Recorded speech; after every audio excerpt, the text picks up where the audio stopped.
बिस्मिल्लाहिर्रहमानिर्रहीम। व्यूअर्स अस्सलाम वालेकुम। BG22 के साथ हाजिर हूँ।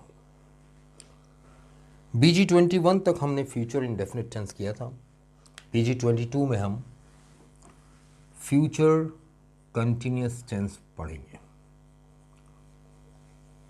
अब फ्यूचर के बारे में मैंने पहले एक बात कही थी कि फ्यूचर जो है ये डेफिनेट नहीं होता, हमेशा इनडेफिनेट होता है। ज़रा एक लम्हे के लिए सोचिए, 4 सिचुएशंस हैं: indefinite, continuous, perfect and perfect continuous. अब इन 4 सिचुएशंस में से एक इनडेफिनेट है तो बाकी 3 क्या हुई? Definite. Continuous is a definite situation, future is always indefinite. तो फिर ये कैसे मुमकिन है कि एक इनडेफिनेट टाइम में एक एक्शन की सिचुएशन डेफिनेट हो? टेंस का नाम यही है, लेकिन डेफिनेशन मॉडिफाई हो चुकी है। स्ट्रक्चर चेंज ना हो इसलिए टेंस का नाम नहीं चेंज किया जाता, लेकिन डेफिनेशन मॉडिफाई की जाती है। Future continuous. अब फ्यूचर में हेल्पिंग वर्ब क्या आएगा? विल। कभी कभी शैल भी, शैल का इस्तेमाल स्पेसिफिक हो गया है। मैंने बताया था फ्यूचर इंडेफिनिट वाले केस में बताया था कि शैल कब कब इस्तेमाल होता है। इसके बाद ऑब्जेक्ट, एडवर्ब या complement, whatever you want to place it here. अब विल के साथ वर्ब की फोर्थ फॉर्म।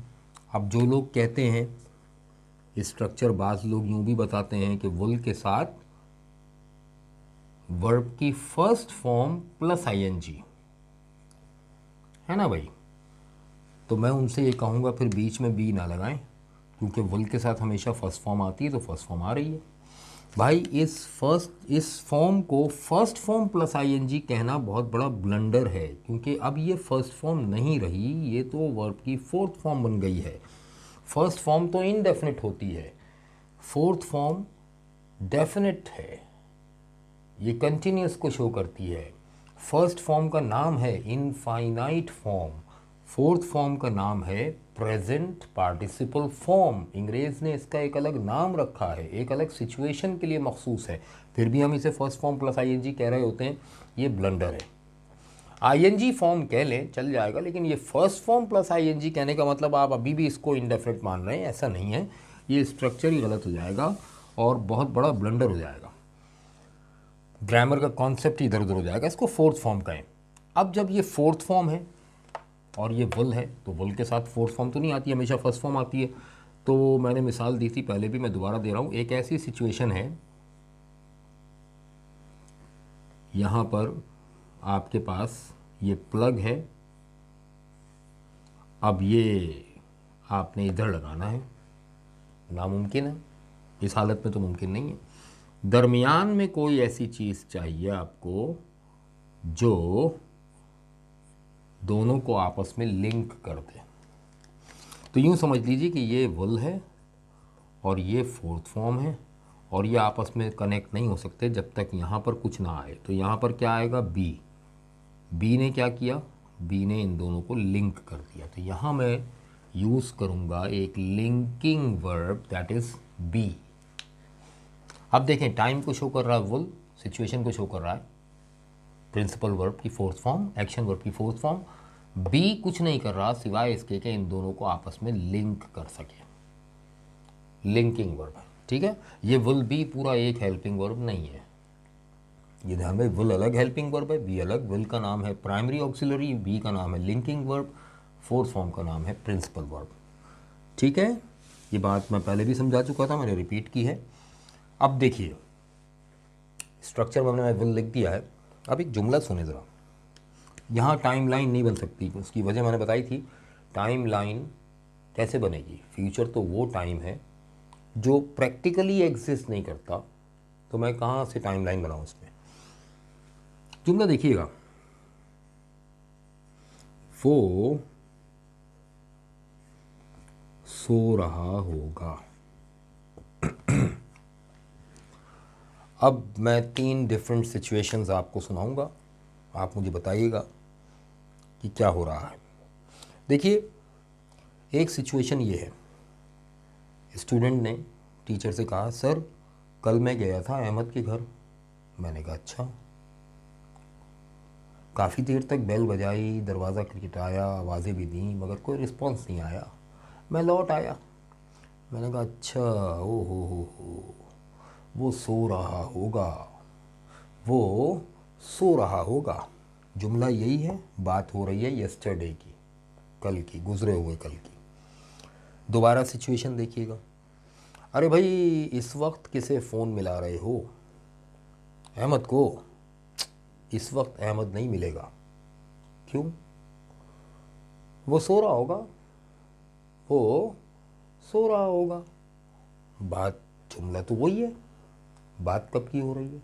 इस वक्त की, प्रेजेंट की। अच्छा ऐसा करो, अहमद के घर चले जाना, मगर कल जाना 11 बजे से पहले पहले जाना, वरना नहीं मिलेगा। क्यों? वो सो रहा होगा। अब फ्यूचर की बात हो रही है। तीनों जुमलों में इत्तेफाक की बात है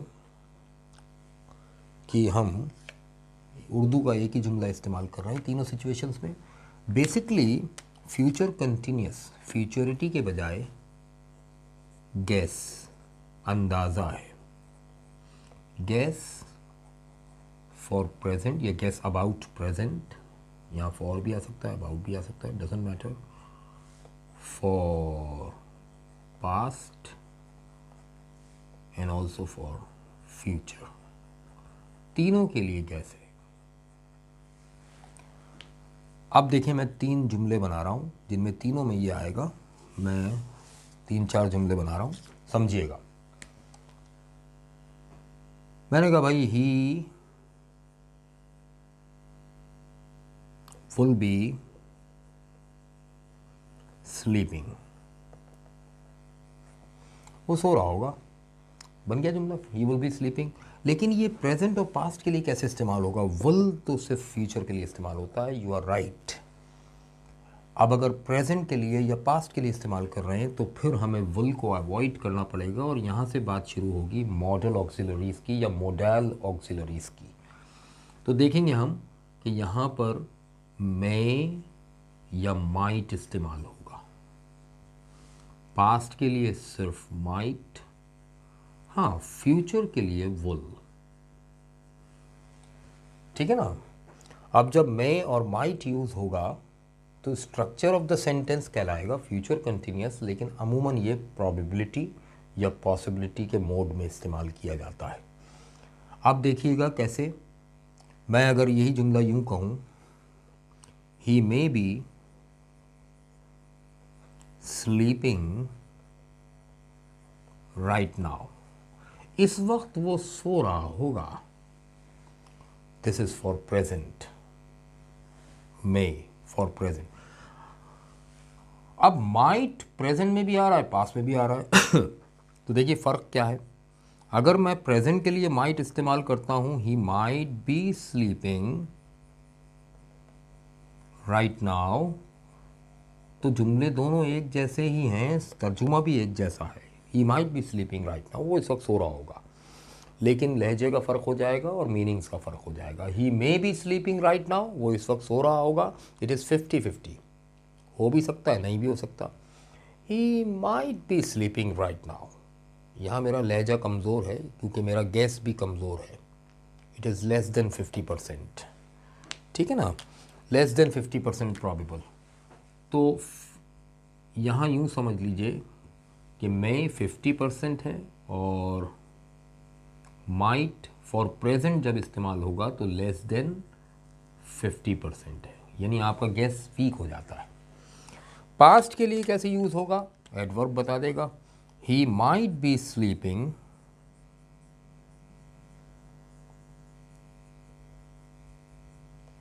व्हेन यू रीच्ड देयर, जब तुम वहाँ पहुँचे तो वो सो रहा होगा। अब ये यू रीच्ड देयर बता रहा है कि ये पास्ट की बात हो रही है, तो ये वाला माइट पास्ट को शो कर रहा है, ठीक है ना। अब ये तो समझ में आ गया हमारे। अब फ्यूचर की बात कैसे होगी? ही विल बी स्लीपिंग, वो सो रहा होगा, सिंपल, ये फ्यूचरिटी है। और फ्यूचर के बारे में गैस है और मैं इसको मज़ीद मॉडिफाई कर सकता हूँ। He will be sleeping when you reach there, present में लिखूँगा रीच देयर, क्योंकि दो फ्यूचर एक साथ कभी इस्तेमाल नहीं होते, तो मैं पहले वाले को फ्यूचर प्रेजेंट में ले आता हूँ। He will be sleeping when you reach there, conditional में देखिएगा इफ़ और व्हेन का इस्तेमाल मैंने बताया प्रेजेंट और फ्यूचर के साथ। CS1 में he will be sleeping when you reach there, जब तुम वहाँ पहुँचोगे तो वो सो रहा होगा। ये फ्यूचर की बात हो रही है, ठीक है। अच्छा, ये है जनाब। अब आप बहुत सारे सेंटेंसेस बना सकते हैं इस तरह से। ये तो समझ में आ गए होंगे आपको। मैं कुछ और एग्जांपल्स भी दे देता हूँ आपको। फ्यूचर कंटिन्यूस इतनी मुश्किल चीज़ नहीं है, बस कॉन्सेप्ट सही होना चाहिए। देखिएगा, मैं यूँ भी कह सकता हूँ the children may be playing in the garden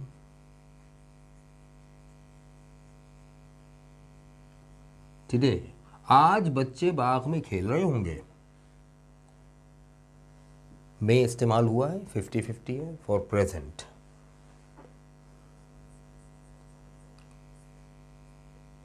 the rain will be falling heavily, मूसलाधार बारिश हो रही होगी। When they set out, जब वो निकलेंगे तो मूसलाधार बारिश हो रही होगी। जब वो निकलेंगे तो मूसलाधार बारिश हो रही होगी। तो ये फ्यूचर के लिए अंदाज़ा है मेरा, ऊपर वाला सेंटेंस प्रेजेंट के लिए है, ठीक है ना। अच्छा, अब फ्यूचर कंटिन्यूस, फ्यूचर इंडेफिनिट की जगह भी इस्तेमाल हो जाता है। बाज़ औक़ात कुछ एक्शंस ऐसे होते हैं जो मोमेंटरी नहीं होते, मगर इंडेफिनिट में इस्तेमाल नहीं हो सकते। सुने ज़रा गौर से, देखिएगा। जुमला यूं है, हम आपका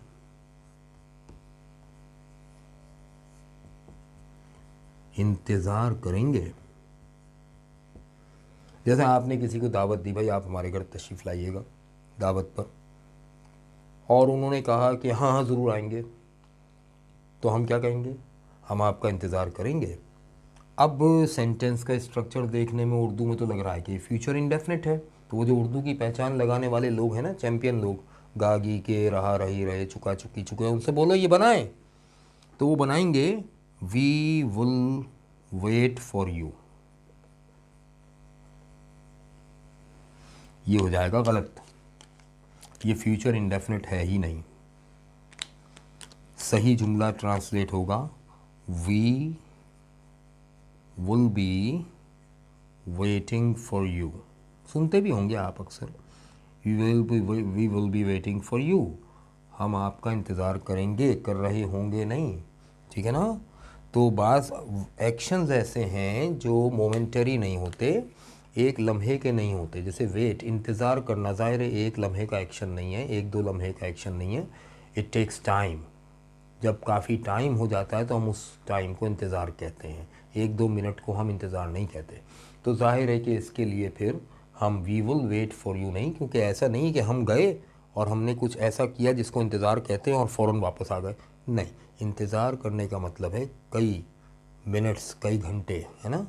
तो it takes a long time, तो हम कहते हैं we will be waiting for you, ठीक है। इसकी और एग्जांपल्स भी मिल जाएंगे इंशाल्लाह। तो फ़िलहाल तो मैंने एक आपको बता दी है। अब फ्यूचर कंटिन्यूस में मे और माइट कैसे यूज़ हो रहा है भाई, तो भाई क्यों ना यूज़ हो। पॉसिबिलिटी का गैस कर रहे हैं हम, फ्यूचरिटी की बात ही नहीं होती। कहाँ हो रही है फ्यूचरिटी की बात, बताएं। The children may be playing in the garden today, आज बच्चे बाग में खेल रहे होंगे। अरे भाई देखना ज़रा, बारिश हो रही होगी, तो ये कब की बात हो रही है, इस वक्त की। तो आप कहेंगे it will be raining right now, या the rain will be falling right now, never, the rain may be falling right now. तो मे और माइट का इस्तेमाल यहीं से शुरू हो जाता है। मॉडल ऑक्सिलरी या मोडाइल ऑक्सिलरीज यहीं से शुरू हो जाते हैं भाई, कोई ऐसी कन्फ्यूजन वाली बात नहीं है, सिंपल रखें इसको, ठीक है ना। ये है हमारा BG22 फ्यूचर कंटिन्यूस टेंस।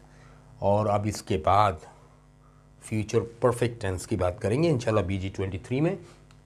आज के लिए इतना ही काफ़ी है। Thank you very much. दुआओं में याद रखिएगा। शाद रहें, आबाद रहें।